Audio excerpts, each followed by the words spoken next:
किशोर और महेश के पिता की मौत तो कई साल पहले ही हो चुकी थी, लेकिन कुछ साल बाद सुलोचना का भी निधन हो गया। उन दोनों भाइयों की शादी हो चुकी थी और उनकी पत्नियों की आपस में बिल्कुल नहीं बनती थी। दोनों बीवियों की रोज की लड़ाइयों से तो मैं परेशान हो चुका हूँ। इस तरह से तो नहीं चलेगा। मुझे लगता है कि अब हमें अलग हो जाना चाहिए और बंटवारा कर लेना चाहिए। ठीक है भैया। गांव की पंचायत बुलाई जाती है और दोनों भाइयों के बीच बंटवारा हो जाता है। चलो भाई, हो गया बंटवारा, अब दोनों चैन से रहो। ऐसे कैसे बंटवारा हो गया? गाय का बंटवारा भी बाकी है और उसकी बच्चिया का भी। गाय हमें दे तो बच्चिया तुम रख लो। आई बड़ी, गाय दूध देती है इसलिए तू उसे रखना चाहती है, गाय को मैं रखूंगी। दोनों देवरानी जेठानी सबके सामने फिर लड़ने लगती है। फिर पंचायत फैसला सुनाती है। गाय और बच्चिया दोनों एक महीना तुम दोनों के पास रहेगी। 1 महीना बड़ा भाई उसका दूध निकालेगा और 1 महीना छोटा भाई। दोनों भाई पंचायत की बात मान लेते हैं और पहले बड़ा भाई किशोर उस गाय जिसका नाम नीलम था उसे अपने साथ ले आया। नीलम एक हृष्ट पुष्ट गाय थी जिसका दूध बहुत गाढ़ा था और गांव में सभी को उसका दूध बहुत पसंद था। इसलिए सुबह शाम किशोर के घर के बाहर ग्राहकों की लाइन लग जाती, जिससे उसे अच्छी कमाई होती। वाह भाई, क्या शानदार दूध देती है तुम्हारी गाय। इसके दूध का स्वाद ही अलग होता है। फिर 1 महीने बाद छोटा भाई महेश नीलम को खूंटे से छुड़ाकर अपने घर ले आया। अब किशोर नीलम का दूध निकालकर पैसे कमाने लगा। दोनों ही भाई अपने अपने फायदे के लिए नीलम का खूब इस्तेमाल करते, लेकिन उसको ठीक से चारा नहीं देते और दिन रात दूध निकालने में लगे रहते ताकि वो ज्यादा से ज्यादा पैसे कमा सके। ग्राहकों को दूध देने के बाद नीलम अपनी बच्चिया मीरा को अपना दूध पिलाती, लेकिन ठीक से चारा न मिलने के कारण और दिन रात दूध निकाले जाने के कारण नीलम काफी कमजोर हो गई और अब वो बीमार रहने लगी। फिर एक रोज उसकी मौत हो गई। माँ, तुम मुझे छोड़कर क्यों चली गई? अब मैं तुम्हारे बिना कैसे रहूंगी? इन जालिमों ने तुम्हारे साथ बहुत बुरा किया है। अपने मतलब के लिए इन्होंने तुम्हारा खूब इस्तेमाल किया है। नहीं, अब मैं यहाँ नहीं रहूंगी। अगर मैं यहाँ रही तो ये मेरे बड़े होने पर मेरे साथ भी यही सब करेंगे। फिर मौका मिलते ही मीरा बच्चिया वहाँ से भाग गई। वो उस गांव से निकलकर जंगल के रास्ते दूसरे गांव में जाने लगी, जहाँ उसे ऋषभ नाम का एक बछड़ा मिला, जिसे मीरा ने सारी बात बताई। अच्छा हुआ जो तुम वहाँ से भाग आई, और अब तुम रोना बंद करो। अब मैं तुम्हारा दोस्त बन गया हूँ ना, तो अब मैं तुम्हें कभी रोने नहीं दूंगा। ऋषभ और मीरा एक दूसरे के अच्छे दोस्त बन गए। एक रोज वो जंगल में नदी किनारे पानी पीने गए। तभी वहाँ पड़ोस के गांव के 2 बच्चे बकरियां चराने आए हुए थे। उन दोनों को देख अनु ने कहा, देखो ना मनीष, ये कितनी सुंदर बच्चियां है। शुक्रिया। अरे ये तो बोलने वाली बच्चियां है। क्या नाम है तुम्हारा?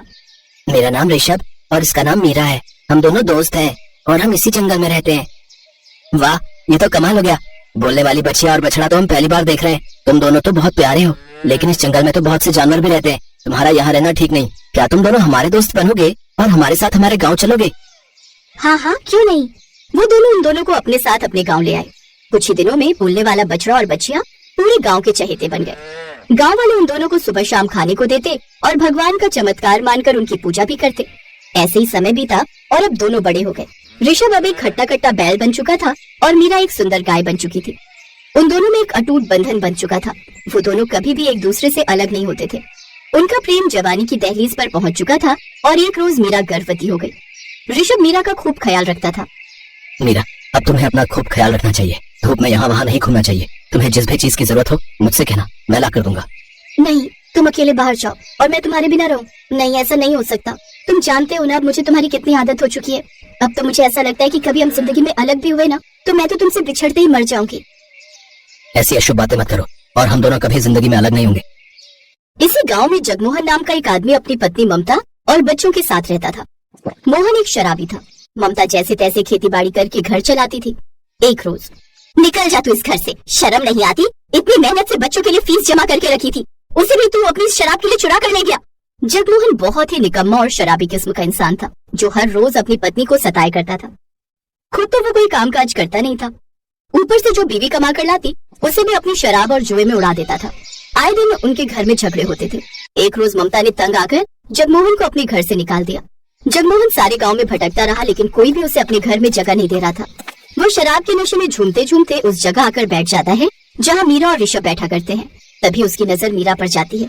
उसे देख वो सोचता है, अरे ये तो कितनी बढ़िया गाय है, ऊपर से गर्भवती भी है। कुछ दिनों में ये बच्चा देने वाली है, फिर खूब सारा दूध देगी। इसका दूध बेचकर तो मैं खूब सारे पैसे कमाऊंगा। इससे तो मेरी शराब और जुए का आसानी से खर्चा निकल जाएगा।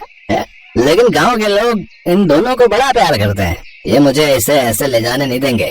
ऐसा करता हूँ कि इस रात के अंधेरे में इस गाय को कहीं दूर ले जाकर छुपा देता हूँ। जगमोहन मीरा के गले में रस्सी डालकर उसे घसीटते हुए ले जाने लगता है। छोड़ो, छोड़ो मुझे, छोड़ो ऋषभ, मुझे बचाओ, मुझे इसके साथ नहीं जाना। कहाँ लेकर जा रहे हो मेरी मीरा को? छोड़ो इसे, छोड़ो। ऋषभ मीरा को बचाने की कोशिश करता है, लेकिन जगमोहन एक मोटे डंडे से ऋषभ पर वार करने लगता है और उसकी खूब पिटाई करता है। डंडे की मार से ऋषभ के शरीर पर जख्म पड़ जाते हैं और वो बेहोश होने लगता है। ये देख मीरा जगमोहन से कहती है, मत मारो मेरे ऋषभ को, तुम मुझे जहाँ ले जाना चाहते हो मैं चलने के लिए तैयार हूँ। जगमोहन मीरा को जंगल के पास पत्थरों वाली गुफा में छुपा कर रख देता है। देख मीरा, अब तू चुपचाप यहाँ पर बैठ। अगर तू शांत रहेगी तो मैं तुझे अच्छा चारा खिलाऊंगा, फिर तुम मुझे खूब सारा गाढ़ा दूध देना, जिसे बेचकर मैं अपनी जरूरतें पूरी करूंगा।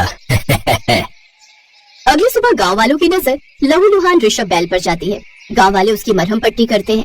ऋषभ रोते हुए सबसे कहता है, मुझे मेरी मीरा चाहिए, नहीं तो मैं अपनी मीरा के बिना जिंदा नहीं रहूंगा।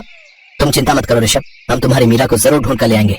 सभी गांव वाले मीरा को ढूंढने लगते हैं। तभी एक दूध वाला धीरज गांव वालों को आकर बताता है, अरे मैं कह रहा हूँ, मैंने कल रात को जगमोहन को जो है एक गाय के साथ उसे उस गुफा में जाते हुए देखा है। गांव में मीरा के लिए सब परेशान थे, तो वहीं गुफा में बैठी मीरा लगातार ऋषभ को याद करके रोती रहती है। मुझे तुम्हारी बहुत याद आ रही है ऋषभ, मुझे नहीं पता अब हम दोनों कभी मिल भी पाएंगे या नहीं। कुछ ही देर में सब गांव वाले उस गुफा में पहुंच जाते हैं, जिन्हें देख जगमोहन घबरा जाता है। अरे तुम सब यहाँ कैसे? मुझे नहीं पता था तुम इस हद तक गिर जाओगे। गांव वालों, तुम इस आदमी को जो सजा देना चाहते हो दे सकते हो, क्योंकि इसने दो प्यार करने वालों को अलग करने की कोशिश की है। नहीं नहीं, मुझे माफ कर दो, मैं फिर कभी ऐसी गलती नहीं करूंगा। जगमोहन काका, आपको बिल्कुल भी शर्म नहीं आई इन दोनों को अलग करते हुए? ऊपर से ऋषभ पर आपने कितनी बुरी तरह से हमला किया है, सच में बहुत ही बुरे हो तुम। अरे इसे तो जितना मारो उतना कम है साले को। सभी गांव वाले मिलकर जगमोहन की खूब पिटाई करते हैं। ऋषभ मीरा को अपने सामने देख बहुत खुश होता है। मीरा, तुम ठीक हो ना? और हमारा बच्चा वो भी ठीक है ना? हाँ, हम दोनों ठीक हैं। आज मैं बहुत खुश हूँ जो तुम मुझे वापस मिल गए। मैंने तो सोचा था मैंने तुम्हें खो ही दिया। आज के बाद मैं तुमसे कभी अलग नहीं होंगी। इतना प्यार तो इंसानों के बीच भी नहीं होता जितना इन दो जानवरों के बीच है। बिल्कुल ठीक कहा तुमने बेटी, मैं तो कहती हूँ ये दोनों एक दूसरे से कभी अलग नहीं होने चाहिए, इसीलिए हमें इन दोनों की शादी करवा देनी चाहिए। इन दोनों को शादी जैसा सम्मान मिलना चाहिए, ताकि ये दोनों 7 जन्मों तक एक दूसरे से अलग ना हो पाए। सुना तुम दोनों ने? अब हम सब गांव वाले मिलकर तुम दोनों की शादी करवाएंगे, और मैं तो भाई बाराती बनकर आऊंगा ऋषभ की बारात में नाचते हुए। हाँ, और मैं मीरा को बिल्कुल दुल्हन की तरह अपने हाथों से सजाऊंगी। कुछ समय बाद सभी गांव वाले मिलकर उन दोनों की शादी करवा देते हैं, साथ ही उनके लिए घर भी बना देते हैं। फिर मीरा एक बच्चे को जन्म देती है, जिसे सभी गांव वाले खूब प्यार करते हैं। अब सब लोग उन तीनों का अपने परिवार के सदस्य की तरह अच्छे से ध्यान रखते।